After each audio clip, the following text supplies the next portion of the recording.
अच्छा कालो बो धानोरा ना व्हिडिओ काढता काढता मोबाईलच पडला बो. सांगतो मी तुम्हाला कसं काय हालत सगळं. सकाळी सकाळी उठतो आणि पुसतो गाडी. गाडी पुसणं झाल्यावर मला ते मित्र बोलवलं काय तर मग चाल पेट्रोल टाकून येऊ.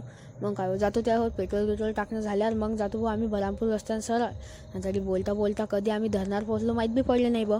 म्हटलं आता पोचलोच तर चला मग जरा फोटो गिटो काढून घेऊ. मग चाक धरणार जरा फोटो गिटो काढतो आणि जातो घरी. घरी गेल्यावर जत्रेतून आणलं होतं ते जरसे फुटाने गिटाने ते घेतो खाऊन.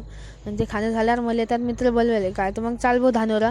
म्हटलं चला ना. मग निघतो बा आम्ही धानोऱ्या हायली. रस्त्यात ऊन तर इतकं होतं की हच्च्या बाहेर. म्हटलं चला मग आता रसगीस पिऊन घेऊन तरी रसवंतीत होतं बोल बाई.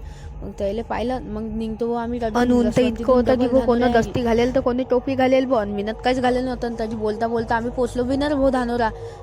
आणि चला म्हटलं जाऊ आपण आद्या घरी काहून की मला लावून होतं बा सायकला. आणि तरी कधी सायकला चोरी गेली असत्या धानोऱ्याला मग तर काय झाली असते. म्हणून म्हटलं चला आद्या घरी सायकला लावून. सायकला लावणं झाल्यावर आम्ही जातो मंदिरात. तरी दर्शन गिर्शन घेतो आणि जातो आकाशी पाण्याजवळ. आणि तरी बा ब्लॉग काढता काढता मोबाईलच खाली पडते भो. बरं की फुटला नाही. आणि एवढं तेवढं तर चालतच राहते भो. मग म्हटलं चला आपण अननसाचा रस पिऊ. मग तरी रसगीस पेतो बा जरा यात्रा गित्रा हिंडतो. आणि तरी पोट्टे ड्रोन आलते तेही पाहतो.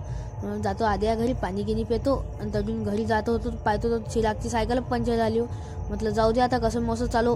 आणि घेतो बो रस्त्यात हरभरा खाऊन. आणि हरभरा खाऊन झाल्यावर डायरेक्ट आम्ही थांबतो आसलगाव. आसलगावमध्ये सोम्या घरी थांबतो. आणि तरी डायरेक्ट सायकलमध्ये हवा मारतो. सायकलमध्ये हवा मारणं झाल्यावर निघतो बो लवकर झप झप घरी. चला मग मी जातो घरी ना. आजसाठी भेटू पुढच्या व्लॉगमध्ये.